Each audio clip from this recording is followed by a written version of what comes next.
our first of our webinars. We are just getting going this morning. So let's take a breath, moment, and arrive. Good morning, my name's Drew. I'm one of the co-hosts of all of the events which are happening for Club Soda over the weekend. I'm one of the co-founders and director. I'm the author of the book, How to Be a Mindful Drinker.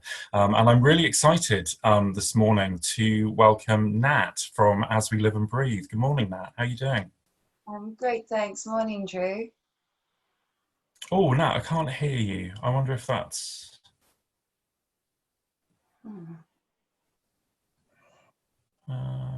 let's mute you and unmute you. Morning, Nat. Morning, can you hear me? Oh, okay. For some reason, I can't hear you, which is super peculiar. Did you turn your sound off? Yes, can you help out? Apologies to everyone. Thanks for bearing with us. Drew, did you turn your sound off for the feedback? Okay, hold on, just to... Oh, there we go. Let me put my volume on. That will help. Right. Nat, good morning. Hi, morning. Oh, excellent. Okay. The third time. Let's try it. Excellent. Well, you know, I think if anything, Nat, this morning we're demonstrating that making mistakes and recovering and keeping going is a good thing, right? Exactly. Good morning, everyone. Okay, let's try again. Good morning. My name's Drew. I am one of the co-founders of Club Soda, and I am really delighted to welcome you to this the first of our webinars this weekend to support our Sober Weekender. I'm one of the co-founders of Club Soda. I helped write the Sober Weekender course, and I'm delighted this morning to welcome again Nat from As We Live and Breathe. Good morning, Nat. Good morning, Drew. Good morning. Here we are at last. So this morning, Nat, we're talking about mindfulness and meditation. And in Club Soda, we describe ourselves as a mindful drinking movement. And I guess we mean that in a broad kind of life attitude kind of way about paying attention and living with intention. But I wondered, could you tell us a bit about what mindfulness means to you? Yeah, so I think the big thing about mindfulness is this idea of awareness, and in a way that sounds really simple, and in a way it is. It's just, you know, being really aware of what's going on in each moment.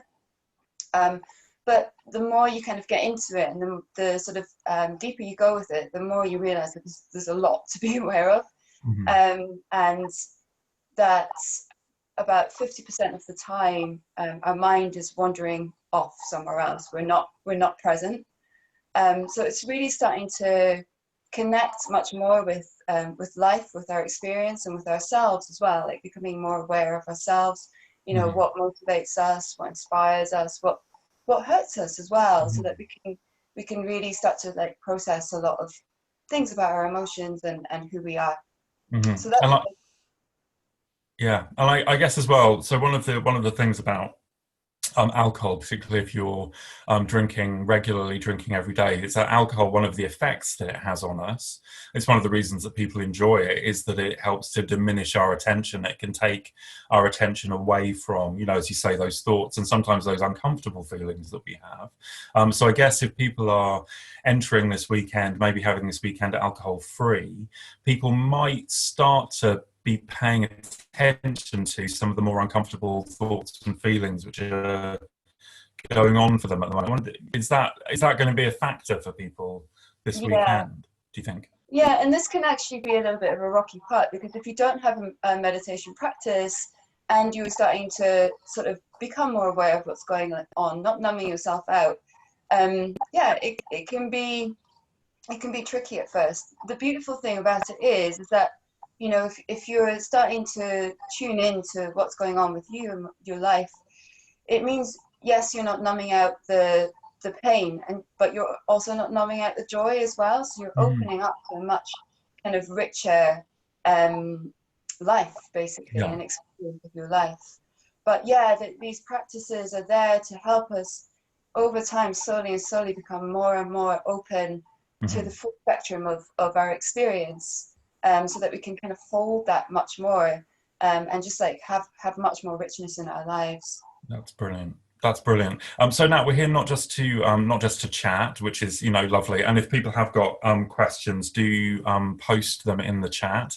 You see, my colleague is keeping an eye on those, and we'll have a time for questions at the end, so that we can pick up if people have got any comments or questions that they wanted to ask about mindfulness or meditation. But we're here primarily to do something this morning. So now, if it's okay, I will hand over entirely to you. Thanks, Drew.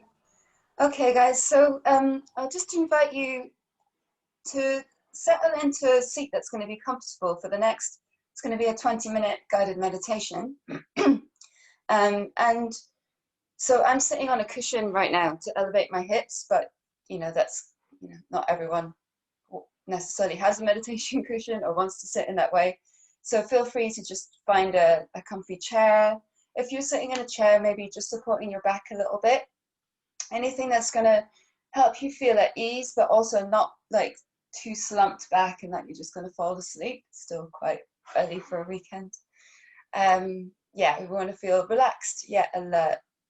So just taking some time to find a position that's going to work, and can always move if you really need to throughout the practice as well.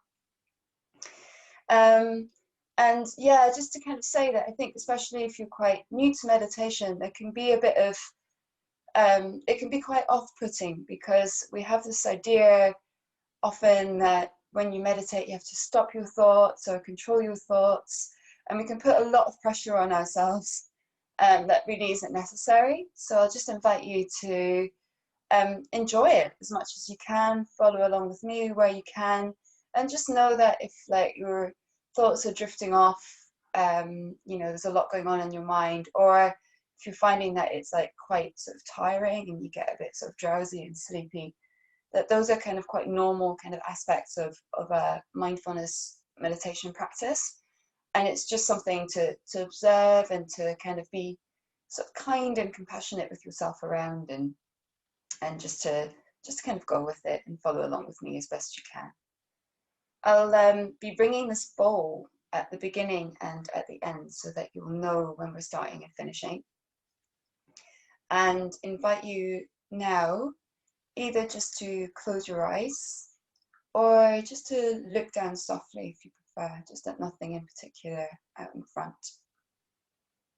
And then just before we get started, we'll just all just take a nice big breath in through the nose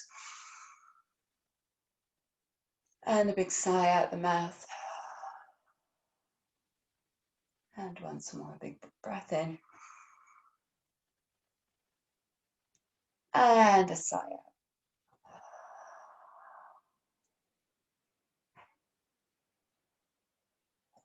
Okay.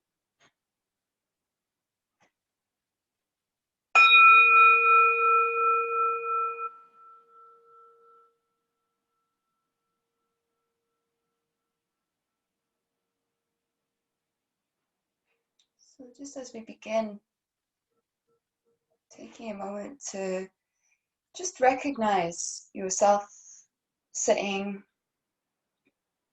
in your seat, the position of your body,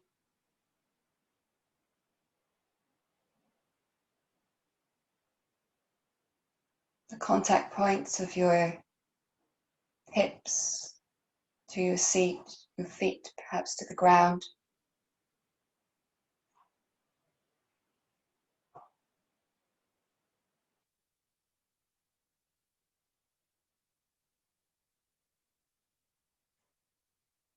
Sensing your spine lengthening up tall towards the sky.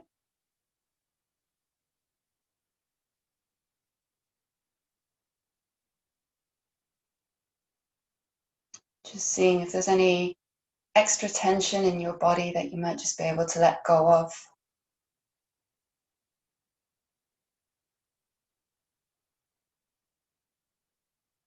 Maybe just softening the tissues of the face.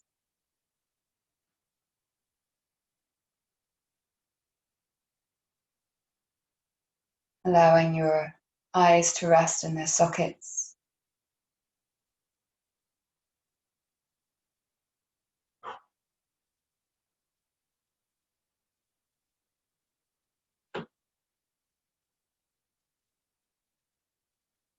relaxing the jaw,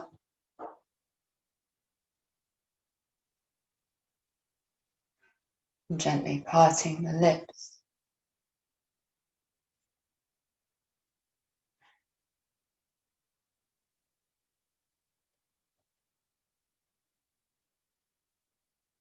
And just sensing through shoulders,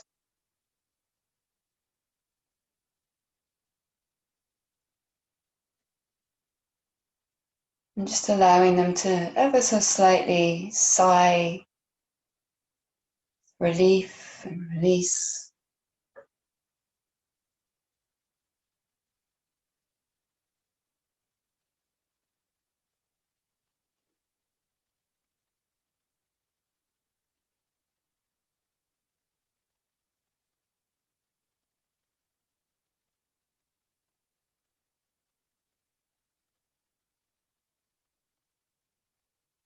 Allowing your belly to soften to receive the breath on the inhale, and gently let it go on the exhale.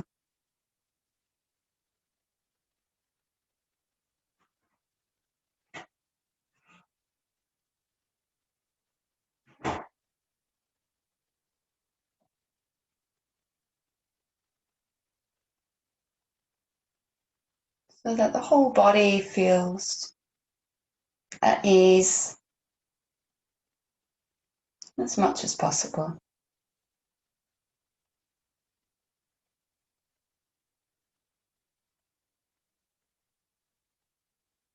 And just welcoming this moment, this new day.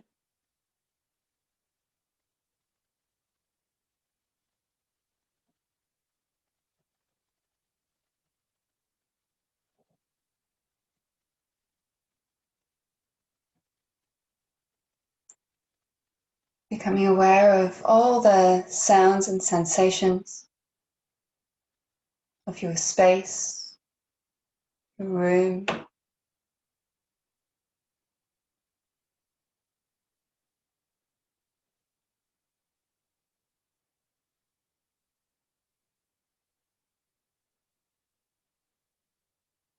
Don't need perfect silence.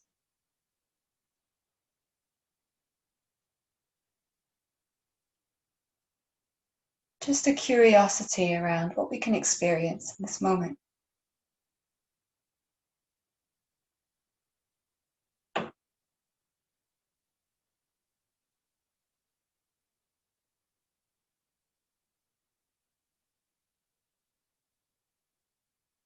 Really opening your ears to the broad soundscape around you.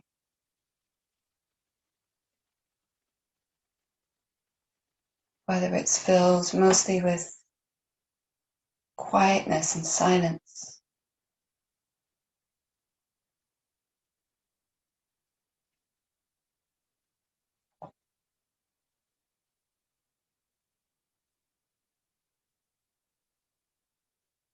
whether you're noticing pleasant or even vaguely unpleasant sound.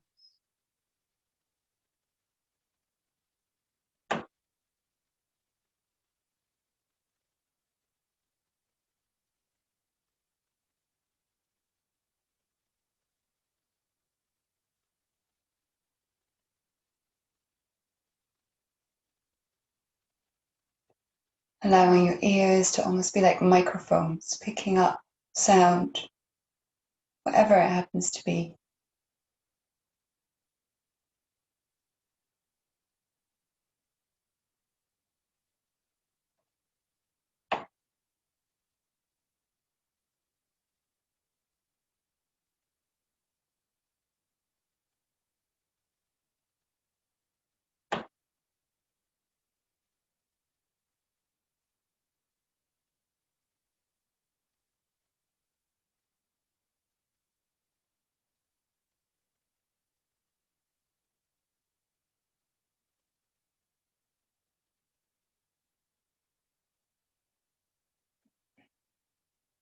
And then opening your senses of touch to the air,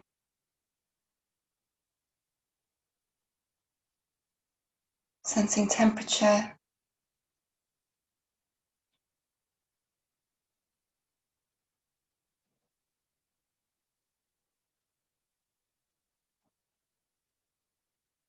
sensing any movement of the air around you, breeze or draft.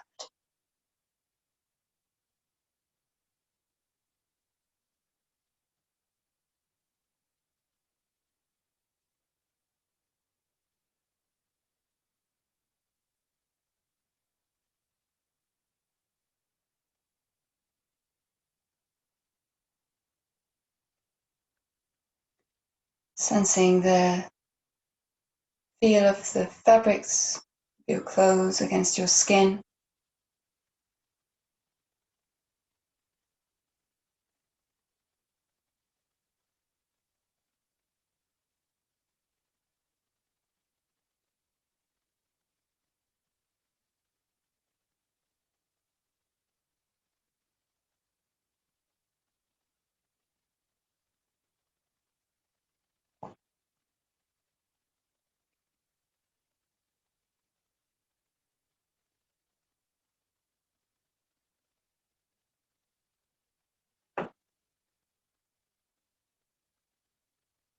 Sensing any dryness or heat or sweat on your skin.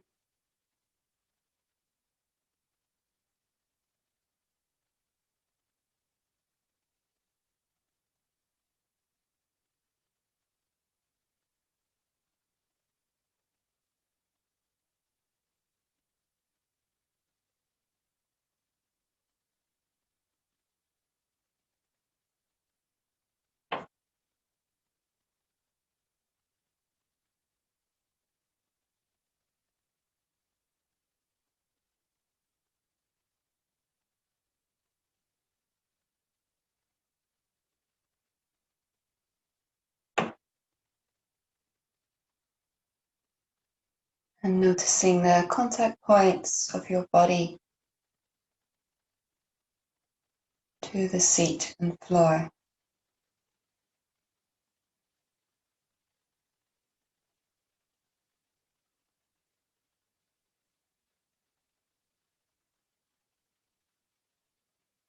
And being quite deliberate really with where you can feel those contact points.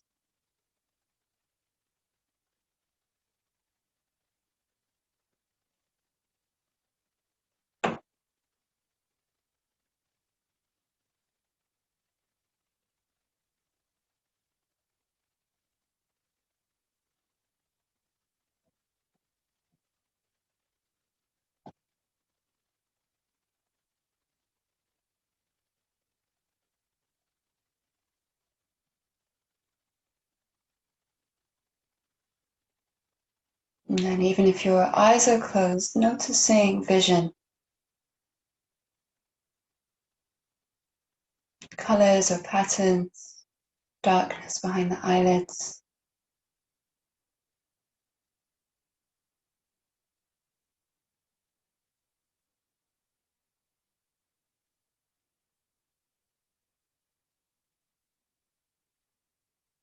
Looking really softly at the screen of vision in front of you. Allowing your eyes to just receive that information.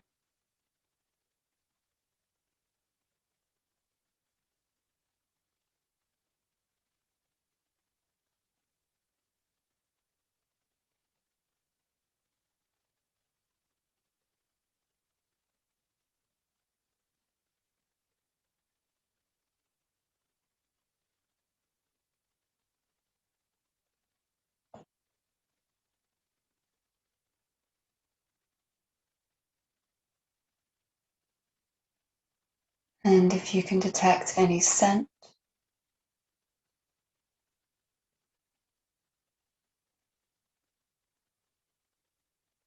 starting to tune into that.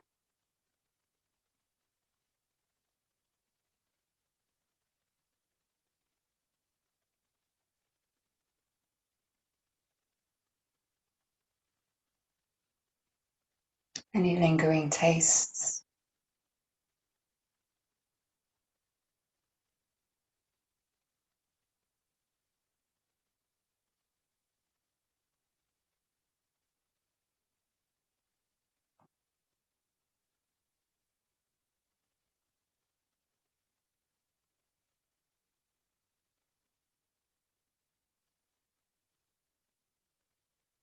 And then seeing if you can very softly open to all of that, the full 360-degree experience of life right now, just in this moment.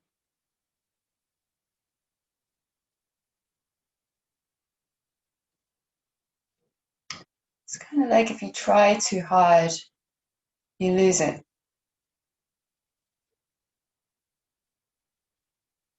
Instead, just letting the world of the senses come to you.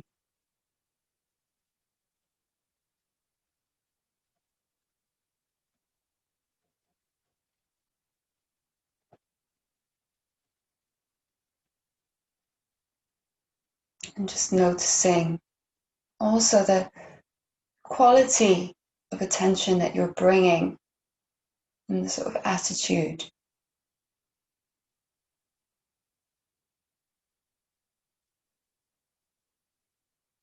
Seeing if you can keep it really sweet, really gentle.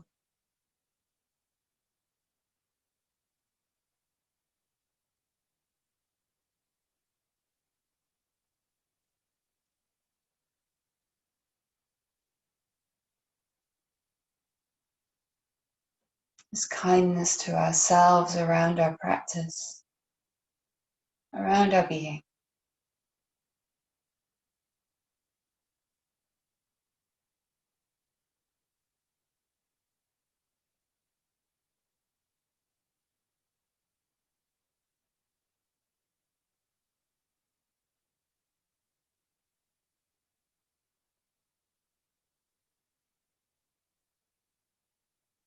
And then picking out one thing from your experience right now that feels pleasant for you,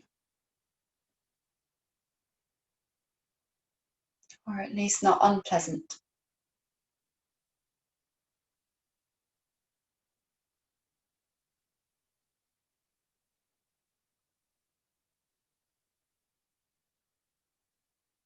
And just connecting with that sensation through any of the senses.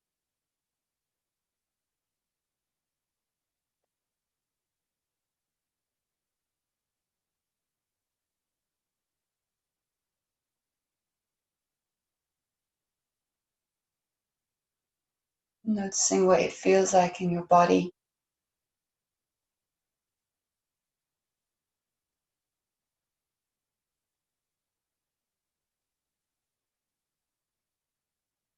Pleasantness in the body.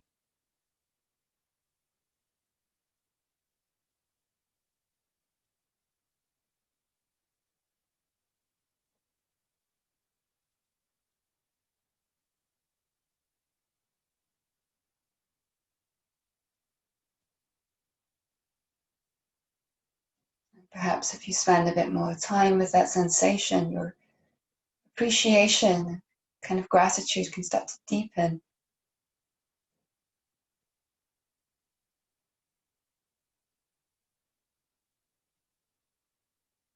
Or if it starts to wane, then just pick something else.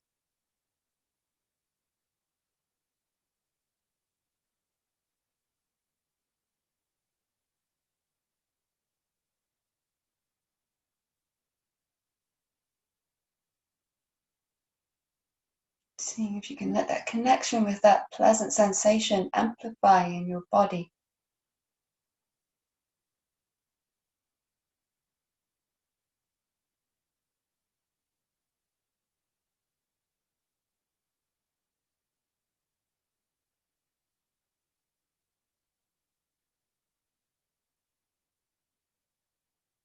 Just trying it out. If it doesn't work, no worries. It's quite vague.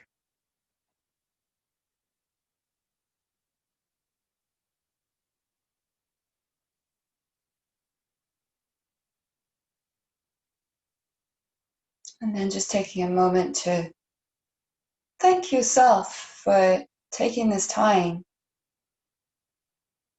to learn about mindfulness, to practice, to put some energy in. And just acknowledging where that's coming from, this will that you have to be well, to be happy.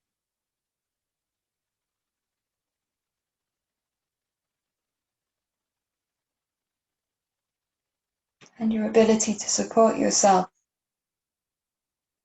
in that process.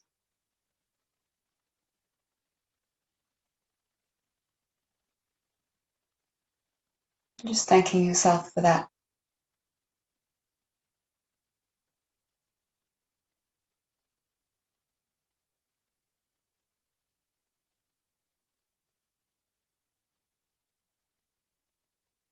And then just opening once again to just your simple presence in this space, in this room, your seat.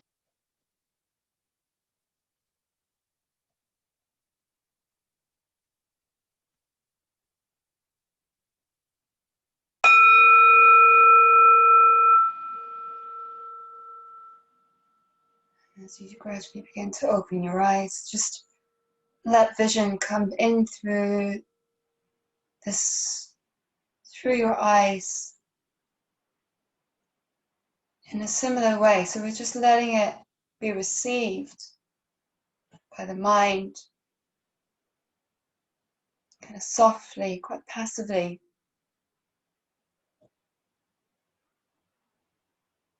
So that we can sort of feel what it's like to keep a bit of this meditative quality, even as we sort of arrive back into our normal kind of mode of being.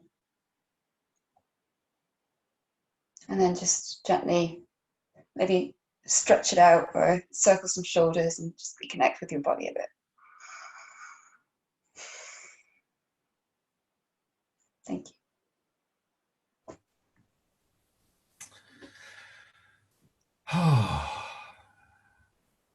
Thank you, Nat. That was a really beautifully gentle way to enter the day. Yeah, thank you for it. And thank you for that reminder too, to connect to the world through your senses. For me, I noticed in that point where you invited us to tune into a sense, I noticed with all the bits of street noise and house noise and everything else, I heard a bird singing outside the window, and it was really, I might otherwise not have noticed that there was something chirping away. So thank you for that. Oh, beautiful. Now, I wonder, just as a question for anyone who's enjoyed or felt some benefit from this, if you could give us some tips and pointers about how to develop a practice like this on a regular basis. Is there anything that people can do really simply to kind of bring this to themselves each morning or each day? Yeah, I think there's a few ways to go about it, and it's quite personal. So I'd recommend just experimenting with a few of these in the beginning to see what works for you. But some people really like apps, and there's a few apps out there. There's Headspace, Insight Timer, Calm, Buddhify. So there's a lot of kind of digital resources, and they can be quite a nice way to get started, because they'll kind of like guide you about, like Headspace, for example, will guide you through kind of step by step the basics of mindfulness, and kind of set you programs and targets and so on. So that's quite nice. I kind of find that you can quickly lose. I personally can quickly lose interest though with those apps. I find it much better to have a personal connection with someone, and some accountability. So like joining a meditation group. As we live and breathe, for example, we're doing free guided meditations each weekday morning. So you could come along to that, and I tend to like to vary it quite a lot, and it's actually a really, I think sometimes it can, like anything, it can be really simple and it can be oversimplified, and it's nice because you can really learn how to how to do it slowly when you oversimplify things and then build it. Mm-hmm. But it also makes it sound a little bit more boring than it is. It's actually really, really interesting and a really rich Mm-hmm. and amazing practice to connect with. So Yeah. yeah, if you come along to one of our sessions, it's yeah, you'll get a different thing each day and a much kind of broader view of like what the practice can be like. Yeah, that's fantastic. And for anyone who's been watching this, all of the links to Nat and As We Live and Breathe are in the page where where you found the link to this webinar. Nat, I wonder. So a question, which is, are they physical or online sessions? I guess they're online right now, right? Yeah, right now, yeah, and I think we'll keep them online. Actually, it's Mm-hmm. building a really nice community. So yeah, we'll probably keep that up. Yeah. Another question, which is, do you always practice seated? So this person says they've tried lying and standing and also suggested, but the latter feels strange. Does body position matter, I guess? Um, yeah, it's a really good question, actually. For mindfulness-based meditation, which is kind of the style that we were practicing in, the formal practice, I suppose, tends to be seated, and it's just so that you can get that sort of alertness but stillness at the same time. So that's kind of quite important. Obviously, you know, if you're unable to sit, you know, you're in, you know, not well or something like that, you can practice lying down. You can practice at any time, and then also, you know, it goes beyond just like sitting, you know, in formal practice. It you know, out into your whole life can become a mindfulness based meditation. Mm-hmm. You know, this is a thing that I'm sure you guys cover a lot with the mindful drinking, is, you know, starting to bring that attunement to, like, you know, all the experiences in your life. Mm-hmm. Really, yeah, you can do it at any point, basically. So Mm-hmm. I do think, yeah, whatever works for you. If, you know, not now, but if you're like, you have a commute that you do on a daily basis, it can be really nice to just practice on a train, or, you know, probably not in a car while you're driving. Mm-hmm. Maybe. Yeah, But maybe not. yeah, you can really add experiences at any activity, Yeah. basically.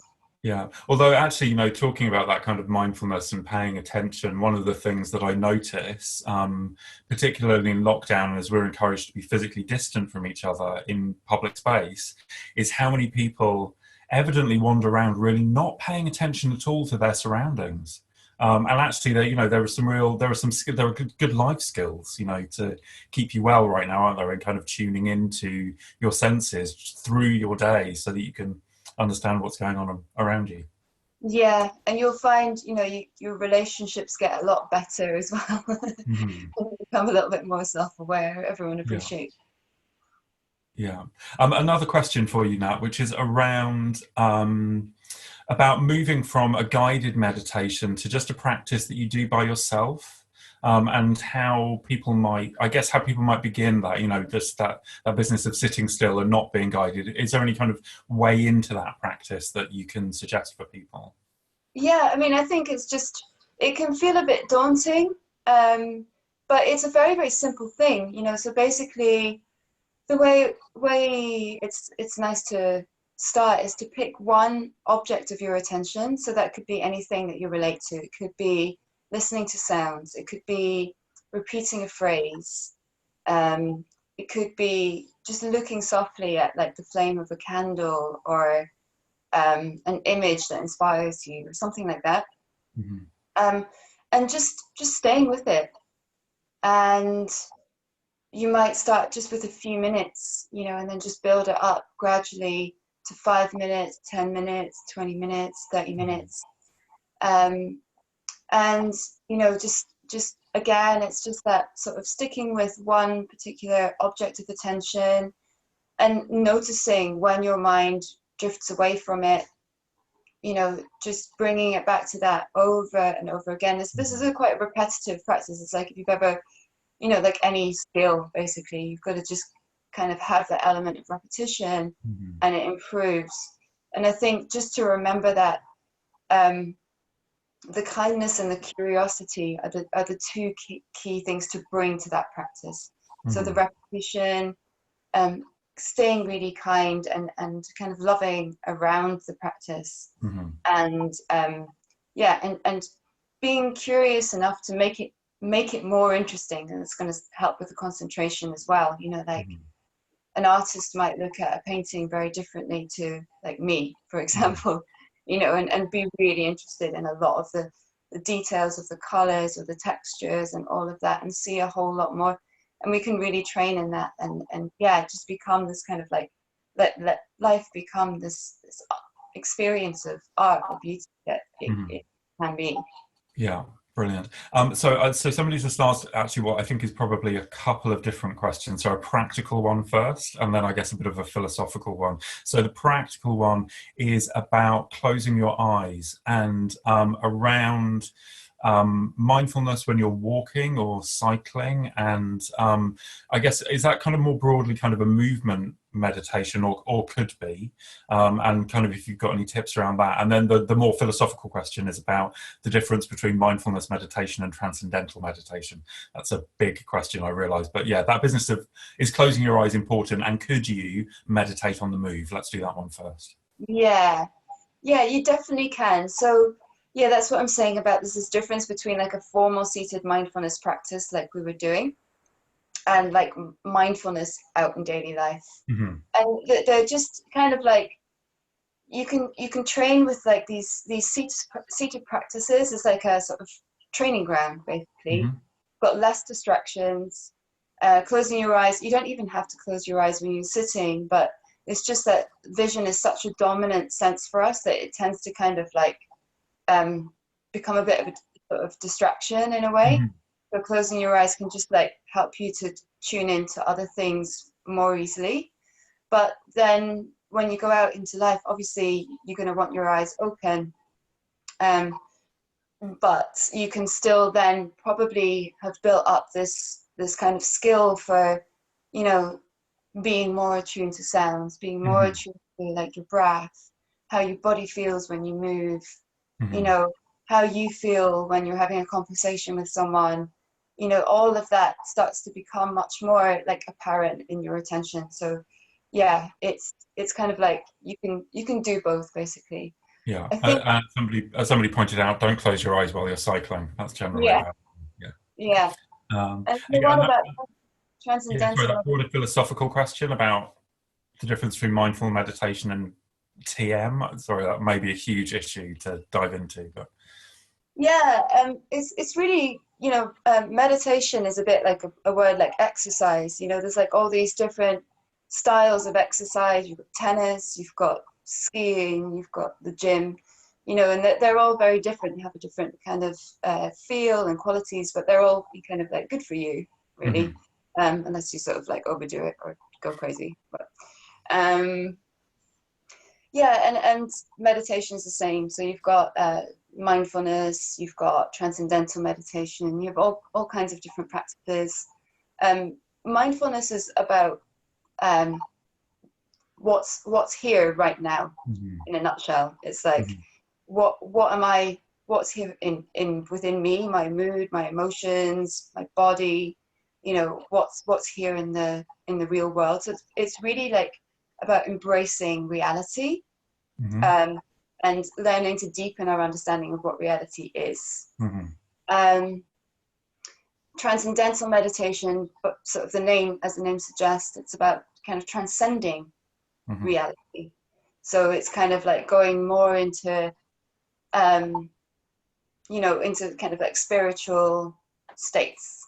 Mm-hmm. So, and that's, you know, equally valid and equally amazing. It's just that Yeah. they're two different things. Yeah, I appreciate that, and actually it kind of links into this question, which I think, if it's all right, I'll make the final question, and then we'll wrap up, which is about, because it's a good one to kind of bring all of this together, which is about how to connect mindfulness meditation with an alcohol-free or mindful drinking lifestyle.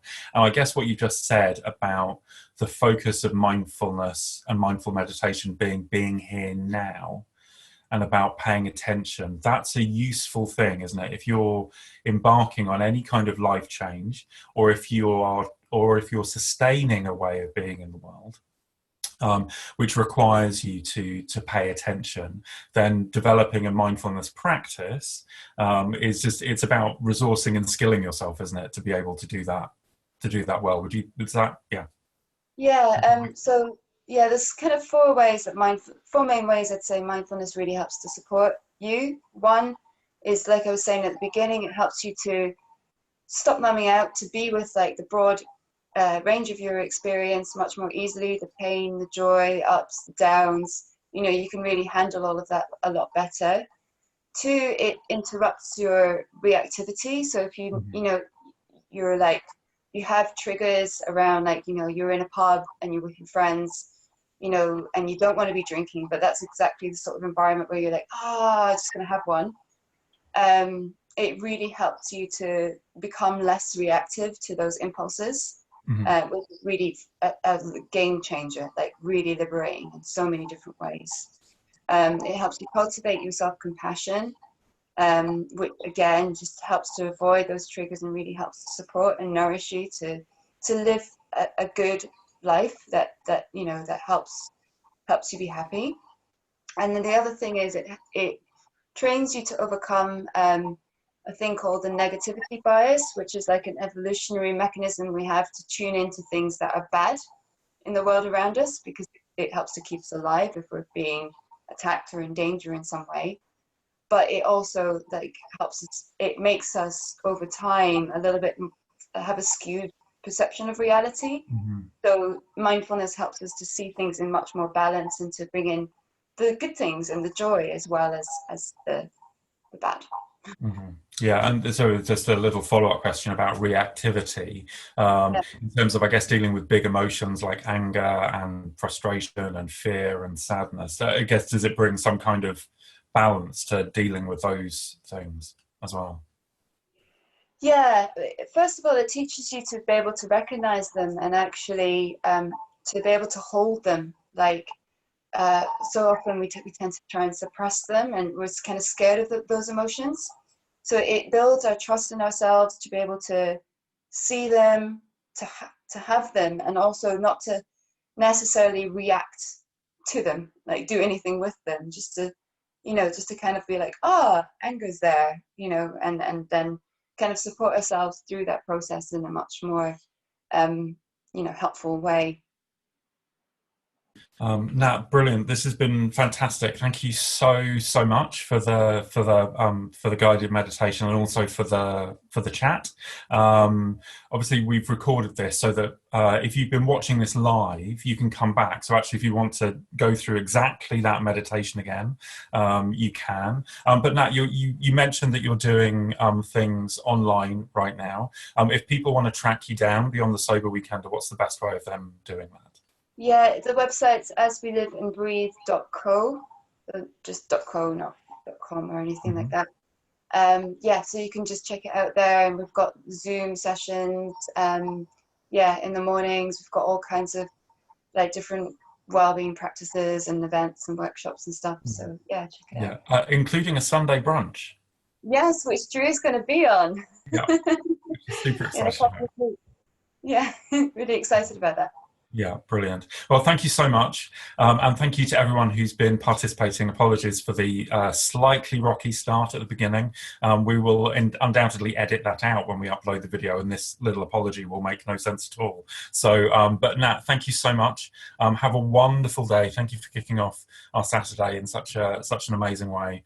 And great to see you. Thank you very much for having me. Bye, guys. Okay. Thank you. Take care. Bye-bye, everyone.